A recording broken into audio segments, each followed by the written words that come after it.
I had a really mad thought just a minute ago, and it's to do with how things come full cycle and you don't see it coming. This is nuts.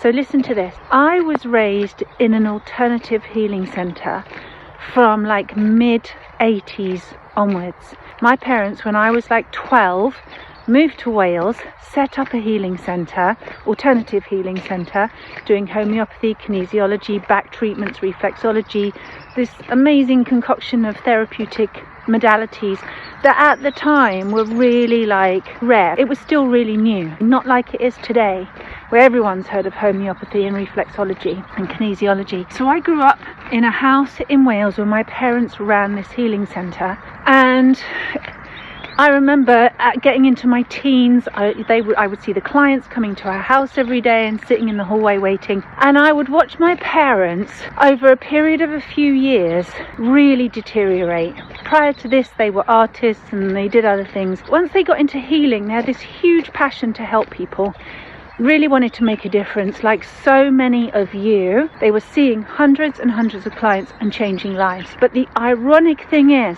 that the more clients they saw, the more people they helped, the worse their own wellness became. Their health deteriorated. Now, we had a beautiful house, we had a really nice lifestyle, everything was pretty good, but what they didn't know was how to not just manage their energy and like take time out and rest and sleep and, you know, have a fairly healthy diet. They ate well. It wasn't anything to do with that. It was about the accumulation of working with people with problems, traumas, issues, blocks, pain, struggles, suffering, that inadvertently, I don't think they realized how much of other people's energy and other people's pain they were accumulating in their own bodies. It's not uncommon for healers to also need healing. If we think about it and we get to the bottom of it, isn't it something that's happened in our lives, either a trauma that's happened to us or a trauma that's happened to someone we love, someone we're close to?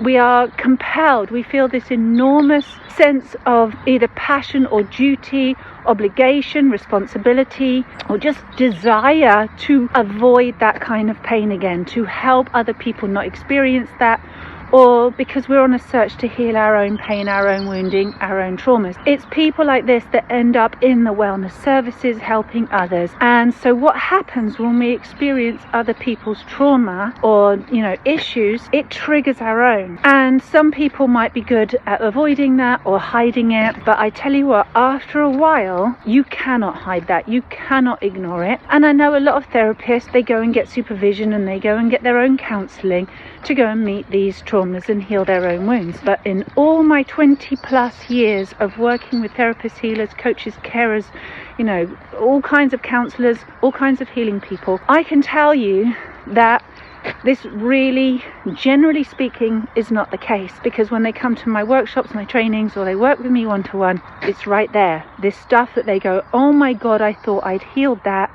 And it's like, there it is, blowing up in their face. In a good way, obviously, not in a horrible, re-traumatizing way, but it's like, whoa, it's that realization of, oh my God, I thought I'd healed this. So what I'm trying to say is, we not only attract to us a mirror of our own pain, but we also kind of subconsciously are trying to help those people, or consciously trying to help those people that we resonate with on that frequency of that trauma, that wounding, that condition. Are you with me? I'm sure you're with me right now. Coming back into my story, when I was growing up, my parents got sicker and sicker and sicker. They got tired, they got frustrated, they just felt squeezed. They started getting their own health symptoms popping up until, like, I don't know, 10 years in, maybe 12 years in, not knowing how to release and cleanse their own energy. They were using their own modalities to try and help themselves, but it wasn't getting to the root cause.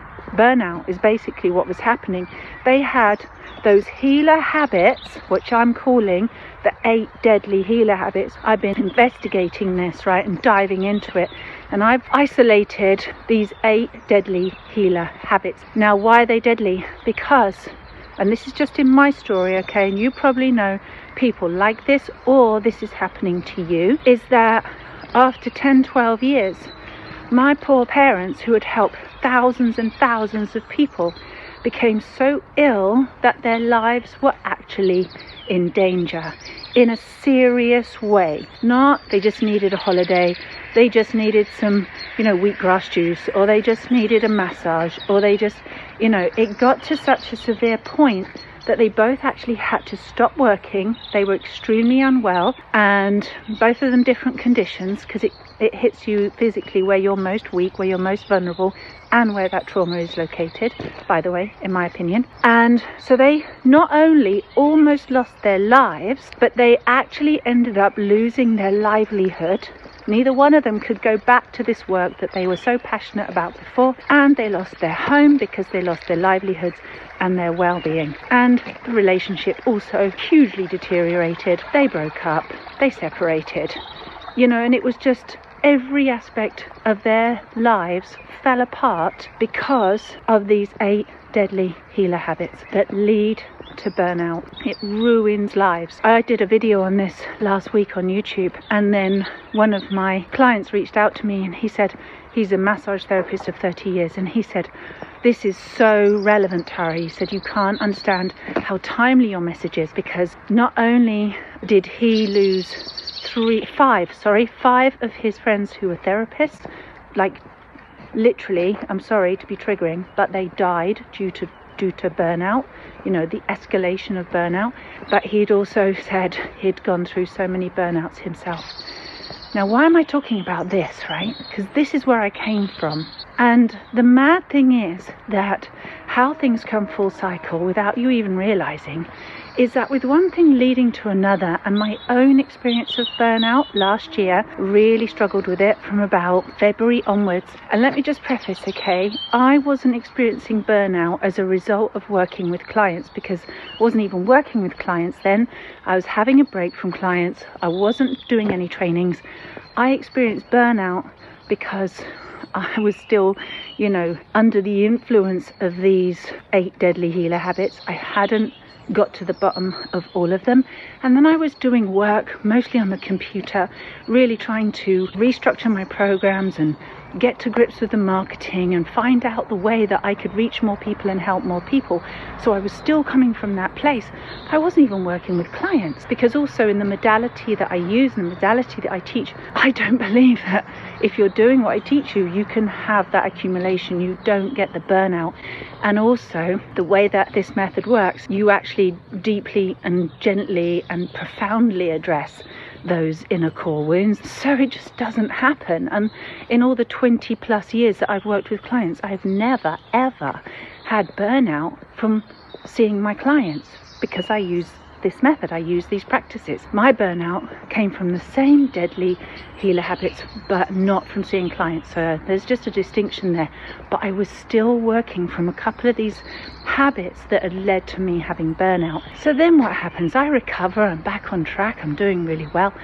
And then I start having people magnetized to me in my life who are struggling with burnout. Now, this isn't an unusual thing. It's so prevalent right now. Like my client was saying, it's so on point, it's so on topic, because so many people are experiencing this, and particularly people in the medical professions. It's rife in the medical professions, because obviously they're picking up energy all day long, and the emotional energy and being empathic to people's pain, but also with the therapists, the counselors, the healers, the carers, the coaches, who also tend to be very sensitive, empathic, compassionate, giving out a lot of their energy to other people and emptying their cup of their own source, of their own supply inside to benefit others.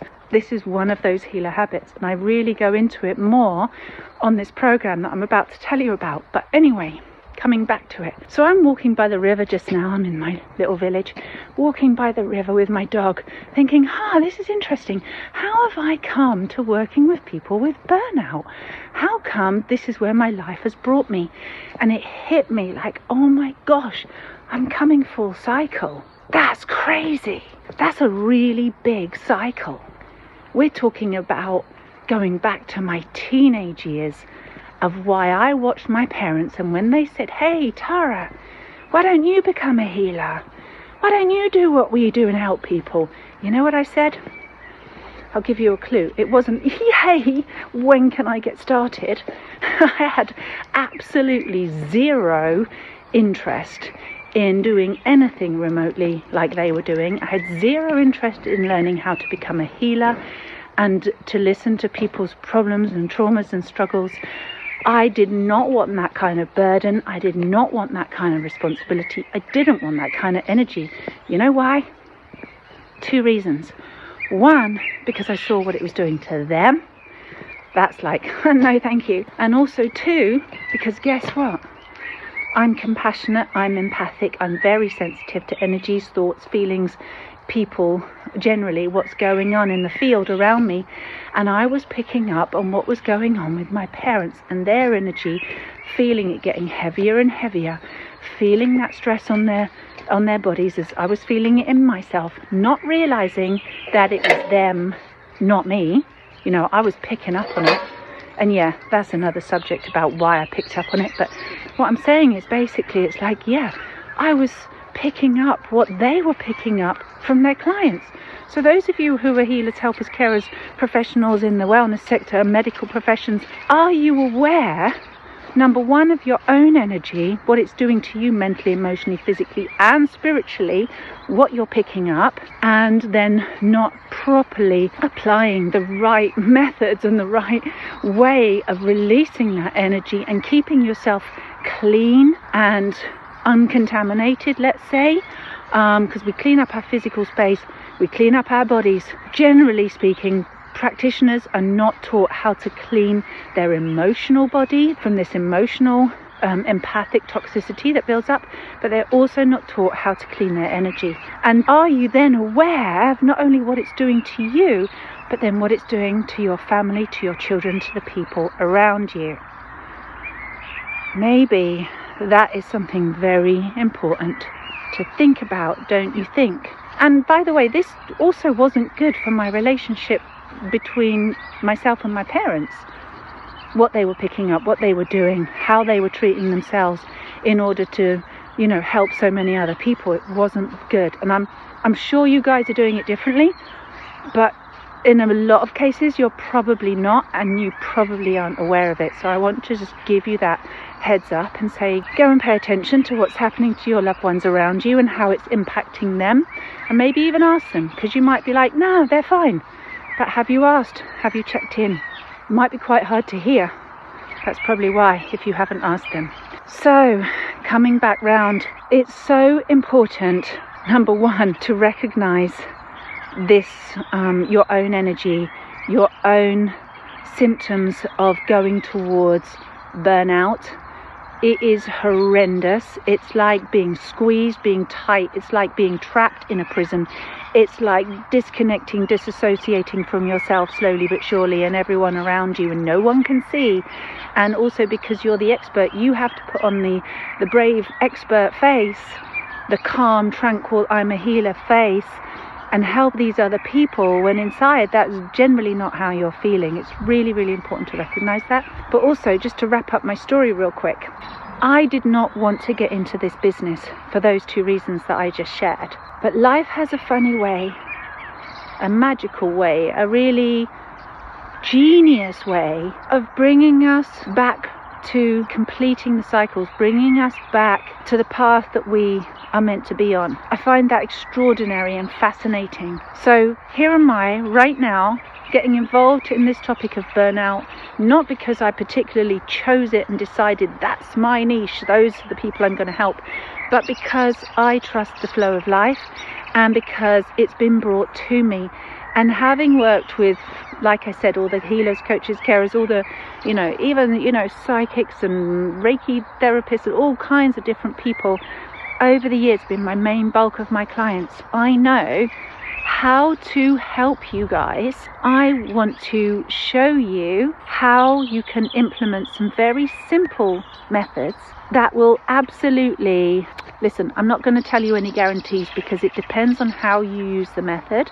I can't control what you do with it and how you use it, and also it depends on the symptoms that you're experiencing. and if you continue to stay in certain conditions which perpetuate your burnout situation. Like, I can't control any of that, but what I can guarantee is that when you use these methods the right way, the way that I've given you, and you implement them, they will make a remarkable and significant difference to your mental, emotional and physical well-being. They will massively relieve you, if not give you reversal of your burnout symptoms. The overwhelm, the tiredness, feeling drained, the having no energy, the wanting to just sleep, the wanting to hide, escape, run away, close down, shut down, disassociate, disconnect, you know, where you feel fried. I don't know if you've ever had it, where your nerves feel like they've been stripped and stretched and twisted and fried out. Like, I've been in that place, and I know how to recover and heal. I know what needs to be done, and I've used it gazillions of times. I've been using it for years. So I really want to help you, so that I can give you like a test experience, and so that I can test as well, because I've never worked with a group of people struggling with burnout specifically, or the symptoms that lead up to burnout, right? So if you recognize any of these things that I'm talking about, and you're like, okay, what can I do to prevent that now? How can I help myself? How can I implement self-care? How can I reverse this? And if you're also struggling with burnout symptoms now, even if it's pretty severe, this is for you, okay? I'm running a beta test. It's getting really dark. I'm running a beta test, 7-day self-love spa. And it's online, so you don't have to travel, you don't have to worry about packing, you don't have to stress about being organised and getting a babysitter and a dog sitter. You just show up for 90 minutes every evening if you're in the UK, a little bit later or earlier depending where you are in the world. You just book that time out. And let me tell you, I know you know, some of you are just thinking, no, already I can't do that. I resonate with this. I know what you're talking about. I need it. I need it. I need it. I know I need it. But you're not going to do it. Why? Because you are literally the worst at doing things to help yourself. You are so used to, so conditioned to do things for other people to help them, bending over backwards, climbing mountains, jumping through hoops of fire to help everyone else. But the problem is, you are not willing to help yourself. It's just a little bit of time for 7 days to change your life, and it's really inexpensive because it's a beta test. I want to get your results. I want to see what works for you. I'm testing this, and it's going to work. You're going to get results, and if you don't, you get a refund, okay? I guarantee the results, or you simply don't pay. And it's very, very inexpensive, so you can't use money as an excuse either, okay? Trust me, I'm not going to get burnt out doing this. I'm not going to work my ass off for nothing, but I do this because I love it, I'm good at it, and it works, okay? And you guys are my team. The healers are needed in the world more than ever right now. So you guys, with your gifts and abilities and kind, loving heart and generous nature and compassion and empathy and sensitivities and love, you are the ones that need to be on top form so that you can fulfill your purpose to make a really big difference in this world and help the people that you have chosen to serve, or the people that the universe sends you. Either way, come and check it out. I'll show you the link below. Just go and have a look. I made another little video in there. It's only 8 minutes. Go and listen to that. Listen to what I have to say. If this resonates with you, or if you just, know that you should do it, but you're already thinking of backing out and finding reasons and excuses not to, catch yourself on, okay? Catch yourself on. Prevent burnout. Like I said, these 8 deadly healer habits are deadly. I don't use that word lightly. I'm not saying it for clickbait. I'm not saying it because it sounds cool or I want to trigger you. It's the fact of the matter, okay? I love you. Take care. Come and check it out, and hopefully I will see you on the inside. So much love.